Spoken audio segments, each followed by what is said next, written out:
Hey, I was surprised she said, oh, I'm thinking he's very smart. Why did I wait all this time?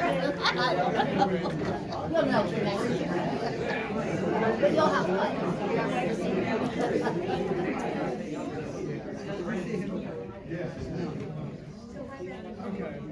Well, good evening. Good evening. Thank you so much for coming out this evening can you hear it in the back? Talk louder, okay. Good evening and welcome, and thank you for coming out to hear about St. Luke and his gospel. As you see, my name is Father Joe Chorpenning, very easy last name.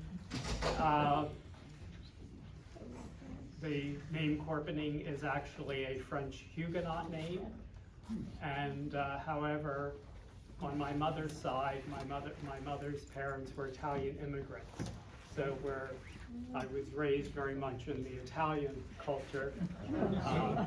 Originally from Harrisburg, Pennsylvania, where I attended Bishop McDevitt High School, the original Bishop McDevitt High School, not the one in Wyncote, Pennsylvania. And the Oblates, I met the Oblates there, and after graduation entered the Oblates, and the rest is history.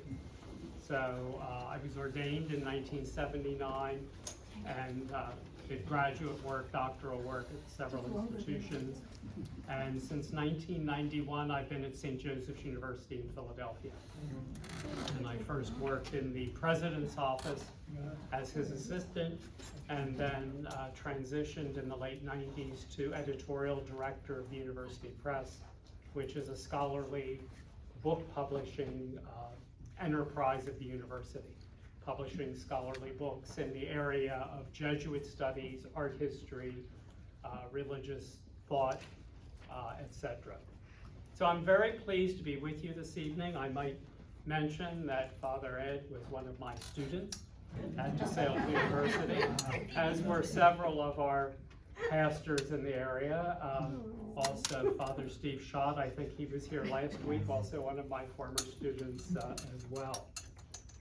So I'm very pleased to be with you this evening, and I kind of thought the best way to do this would be with a PowerPoint.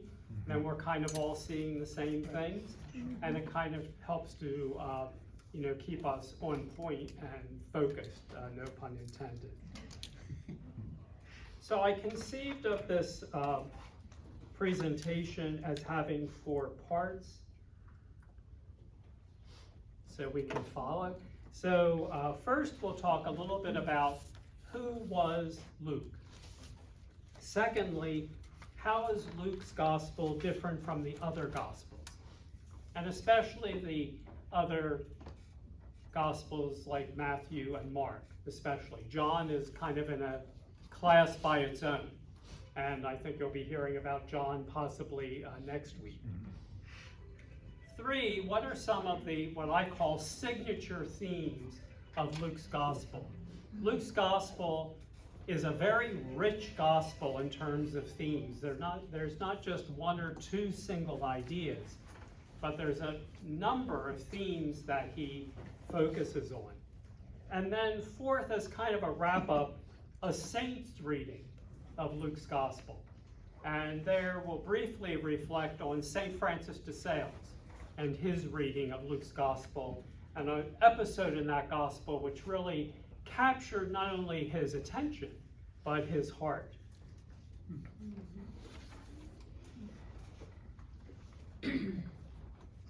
So who was Luke? Luke is the author of the 3rd gospel, written after 70 AD, and he is also believed to be the author of the Acts of the Apostles. Luke was not 1st generation Christian, he was 2nd generation. Some details about Luke are found in the letters of Paul, who describes Luke in Colossians 4:14 as beloved physician, so that he was trained professionally as a physician. And we're going to see he was very well educated. formally educated. Luke was also Paul's disciple. He was his collaborator in the ministry, and he was also Paul's traveling companion. So in the Acts of the Apostles and in some of the epistles, Paul talks about Luke being with him. According to tradition, Luke's hometown was Antioch in Syria. So he's coming not from a Jewish background, but a Gentile, a non-Jewish background. And that is going to run through the whole gospel. A convert to Christianity, he was one of the first members of the Antioch community, which explains his in-depth knowledge of the church there and what was going on in the church in Antioch. And much of this is recounted in the Acts of the Apostles. As Father Ed indicated in his presentation, his initial presentation kicking off this series, Luke was not an apostle nor an eyewitness to Jesus' life and ministry, but he knew and benefited from many who were, and especially Paul. It's speculated, hypothesized that probably Luke encountered Paul about 50 AD. He was a young man, so that by the time he comes to write his gospel, he has had the experience of assimilating and absorbing all that Paul has given him. Plus, he did interact with other principal figures in the life and ministry of Jesus. It is believed that he had some special relationship to the Blessed Mother, and certainly she figures very prominently in his gospel, perhaps more than in the other gospels. I mean, certainly she's present in a very particular way in John's gospel, and of course, as we know, Jesus, at his death, entrusted Mary to John. However, Luke would be right there after John in terms of the importance and prominence he gives to Mary. So then, according to a popular medieval tradition, Luke was also a gifted painter and the artist of a famous icon of Mary now preserved in the Basilica of St. Mary Major in Rome. This tradition possibly came about because of the prominence that Mary has in Luke's gospel and also in his account of the events of the first Pentecost, where the disciples are gathered together in prayer with Mary, the mother of Jesus. And you probably have seen this maybe in news accounts and things, every time before Pope Francis leaves Rome, he always goes to the Basilica of St. Mary Major and makes a visit there, and it is before this icon that, again, according to tradition, was painted by St. Luke. So he goes, when he's going to leave Rome on a trip, they drive him to St. Mary Major, he makes a visit to Our Lady there, and when he comes back, that's the first place he goes. So just kind of pausing on that for a moment. And what I tried to do is, I tried to integrate some pictures, especially from art, paintings and things, to kind of give us, to enliven the way we might think about Luke a little bit.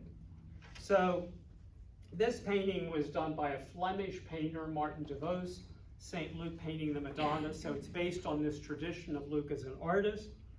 Besides being the patron saint of physicians, and many hospitals and healthcare systems are named for St. Luke, Luke is also the patron of painters. He is often depicted in sacred art, as he is here, as a painter at work, and his model is the Virgin and Child. So he's there busy at his easel painting our Blessed Mother and Jesus. And I mean, they're not saying that this actually happened, but it's kind of how they imagined it. You know, it was an imaginative recreation, if you will. In the 16th and 17th centuries, Trade unions for painters were often known as the guilds of St. Luke. Notice the open book on the table here, which probably refers to Luke's gospel, and also Luke's trademark symbol. Might be a little hard to see. There's an ox here, right behind the easel. I'm going to talk about that in a moment. Each of the four, this is a little bit of a sidebar. We'll get back to the text itself, but I think these are interesting things about Luke and something that we should be aware of because they're all around us. For example, in Catholic churches, it's very common to see the evangelists with their symbols. So speaking of, here we have the four evangelists with their symbols. So beginning here with Matthew. Matthew is symbolized by a cherub or winged human face to signify Christ's human nature. He is given this symbol because his gospel begins with the genealogy or human ancestry of Jesus. Mark here is symbolized by a lion. His gospel begins with the voice of one crying in the wilderness like the roar of a lion. Luke is symbolized by an ox, which is a figure of sacrifice. The opening episode of Luke's gospel is Zachariah's priestly service of offering sacrifice in the temple. Remember at the beginning of Luke's gospel, the first episode is really the annunciation of the birth of John the Baptist first to his father Zachariah, who is in the temple offering sacrifice. Luke's gospel also begins with the Christmas story, and the ox also brings that to mind. Luke mentions the animals that were present in the stable. And finally, John is symbolized by an eagle because he soars to the loftiest heights in his gospel, whose initial verse is, "In the beginning was the Word." And also in John, of the four gospels, John's gospel is the one that really emphasizes the most the divinity of Christ. The others kind of present us Jesus in his humanity. Of course, as the Son of God, but in his humanity. Whereas John, presents, his is the last gospel to be written, and he tries to present the fullness of revelation and present Jesus in the fullness of his divinity. So I just thought, if we see that symbol in that painting, it gives us an idea of each of the evangelists, what these symbols indicate. Now, if you go and look, there'll also be, you can find there's other explanations of these different symbols. They go back to probably like about the 4th or 5th century, some of them, but very popular to depict the evangelists with their symbols. Okay, now going back to Luke's gospel. As I mentioned a few minutes ago, Luke was a physician, very well educated. Very well educated as a writer.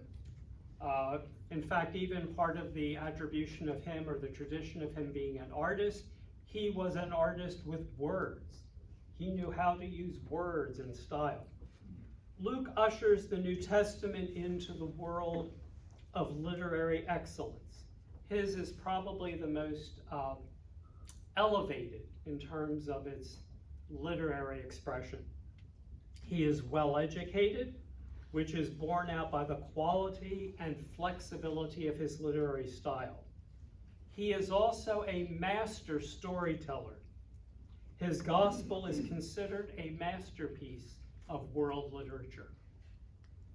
Think, for example, of Luke's masterfully crafted telling of the parable of the prodigal son. We had that last fall. Last year was the year of Luke, the reading the Sunday Gospels, and we had that in, I think, October, maybe into November. But that how masterfully Luke tells the story. He introduces the characters. He builds the suspense, the interaction amongst the characters. He builds to a climax, which has a rather dramatic unfolding. Or of the story of the two disciples on the road to Emmaus on the first Easter evening. And that's what's depicted here in this painting. What a dramatic story that is. Those two disciples, downcast, thinking everything they had believed about Jesus, had been proven wrong. They, thought they put all their trust and hope in him, and yet it seemed to have failed. And this stranger joins them on the road, and you know the story, and it just kind of builds. Jesus engages with them. There's the dialogue, the conversation. Then it's getting toward evening. He's moving on. No, don't move on. Come join us for dinner. Stay with us. And he goes in, and of course he's revealed to them in the breaking of the bread. And when they realize who it is, that it's Jesus, he disappears. So, what a wonderful story that is. And that story has really become the archetype or the paradigm for the whole idea in the church of accompaniment, how we accompany one another, and something that I think Pope Francis has very much retrieved. Certainly that idea can be found in St. Francis de Sales, where he talks about that those who are going to live the devout life or try to live the devout life, they should, form friendships and relationships with like-minded people who are going to help them and support them and, maybe challenge them from time to time. And Pope Francis then, he kind of retrieves that idea, the whole notion of accompaniment. And of course, we all accompany one another. We don't go to God alone. We go together as part of a church and part of a community.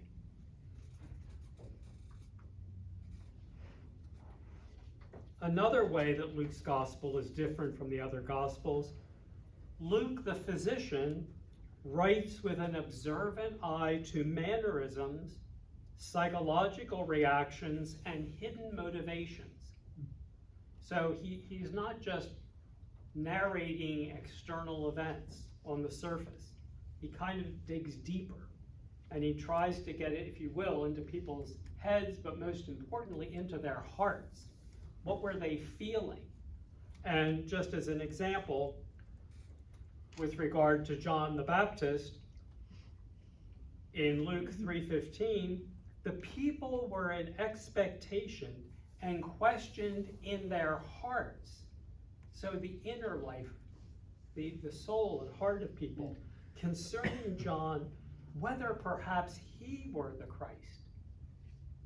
So this great, the force of this feeling of expectation that had built over years, centuries really, and interiorly these people are wondering, well, is this the Christ? Is this the Messiah?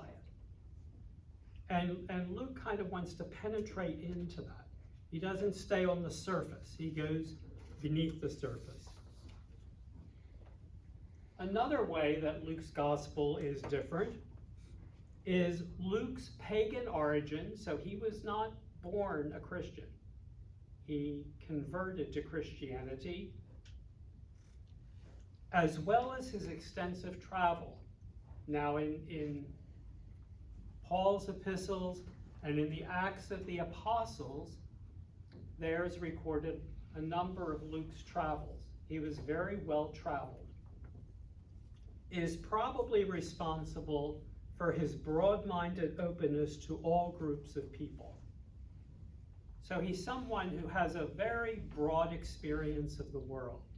His world is not simply first century Palestine, but his world is the Greek world. It's the pagan world. And he's presenting his gospel. This is really the breakthrough. As we know, Matthew was really writing for a Jewish Christian community. Luke is writing for a Gentile Christian community.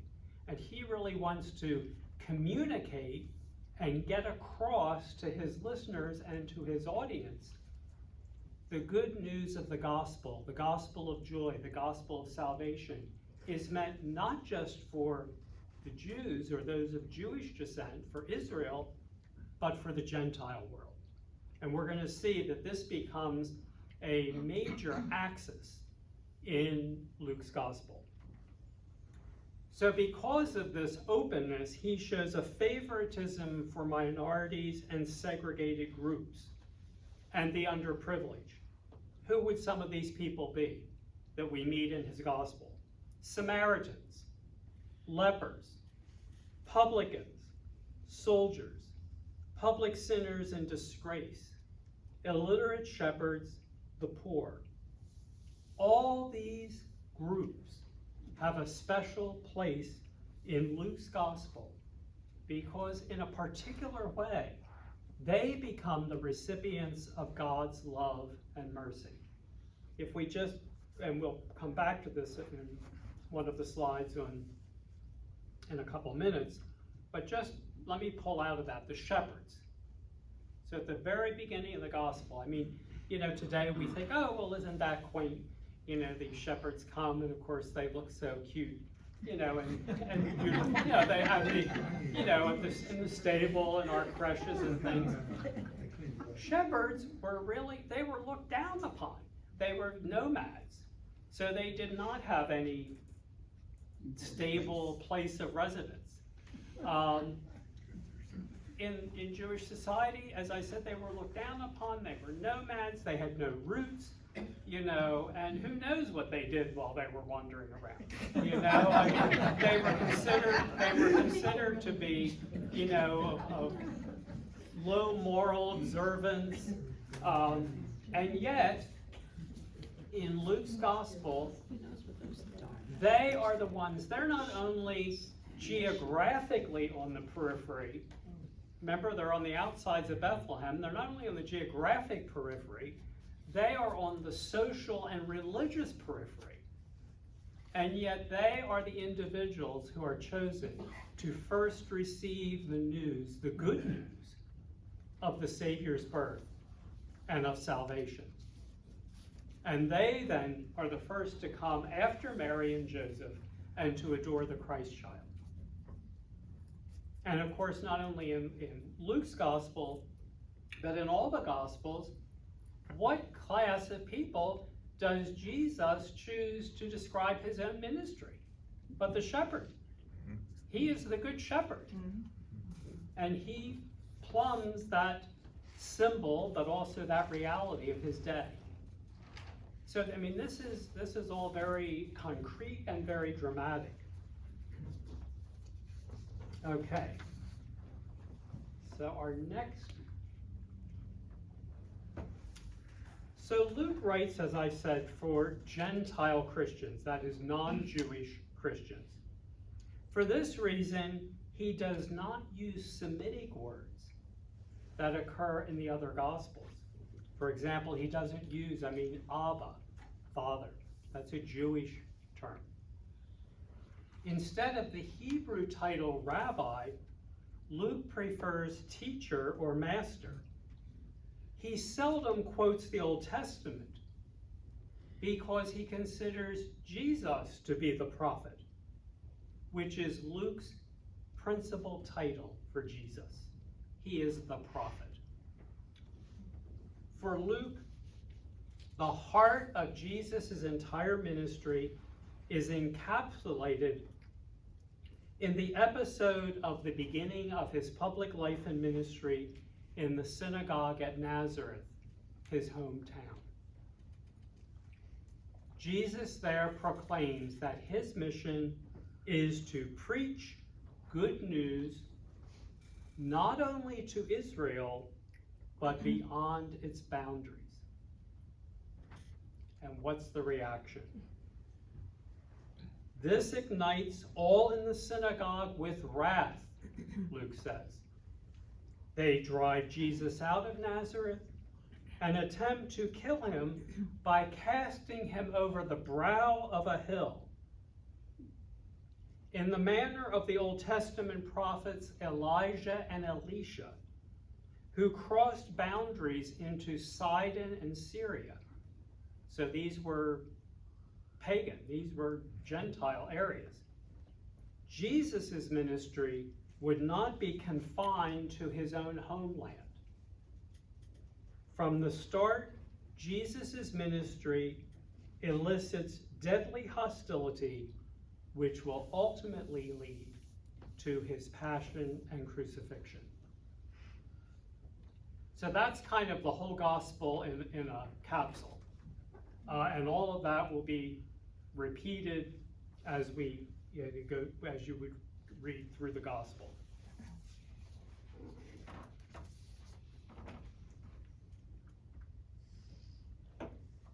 To bring outsiders in. Now, we've talked about who those outsiders were. Public sinners, tax collectors, women. To bring outsiders in and treat them on an equal basis was countercultural and revolutionary. Jesus' boundary-breaking ministry reached out to tax collectors, sinners, women, and Gentiles. Jesus' adversaries bitterly criticized him for being a friend of tax collectors and sinners. Again, last fall, as we were reading Luke in the Sunday Gospel readings, September, October especially, when he goes to the house of Zacchaeus, I mean, the Pharisees, they're all scandalized. My heavens, don't you know this man is a sinner? He's a tax collector. Even though he was a Jew, he was one who collaborated with the Roman occupiers by collecting taxes. You know, he was a Jew, but he was an outsider because he was a collaborator. And yet Jesus goes to his house and declares, "Today salvation has come to your house, Zacchaeus." And of course, Jesus' response to the criticism that was constantly leveled against him was, "For the Son of Man came to seek and to save the lost." Again, in Luke's gospel, we find all these wonderful parables of the lost coin, the lost sheep, the prodigal son. That which was lost, he seeks out and finds. And this image is actually a more recent one, that of Jesus in the synagogue at Nazareth. That occurs in the 4th chapter of Luke's gospel. But as I said, that kind of presents the whole thing in a little capsule or a miniature. So integrated, if that's kind of the major narrative arc, you know, the story of Jesus the prophet, who has this boundary-breaking ministry. So basically, Jesus' message in Luke's gospel is, I have come not only for the Israelites, I've come for the whole world. Implicitly, the Gentile world. And especially, I've come for the just and for the righteous, but I most especially come for sinners and the lost, and those who are disenfranchised, and those who are on the peripheries. Well, in addition to that, integrated into that, Luke has a number of themes, and we're going to look at several of these. I call them signature themes. You know, they're kind of like these major themes and ways of thinking that Luke has in his gospel. One is the gospel of mercy and great pardons. And these are episodes that are only found in Luke's gospel. They're not found in the other gospels. Luke alone includes the parables of the lost sheep, the lost coin, and the prodigal son. And the episodes of the sinful woman, Jesus' presence in the house of Zacchaeus, and his forgiveness of his executioners, and the good thief. Remember the good thief. Not only does Jesus forgive those who were executing him, he also forgives the good thief. who asked Jesus to remember him when he comes into his kingdom.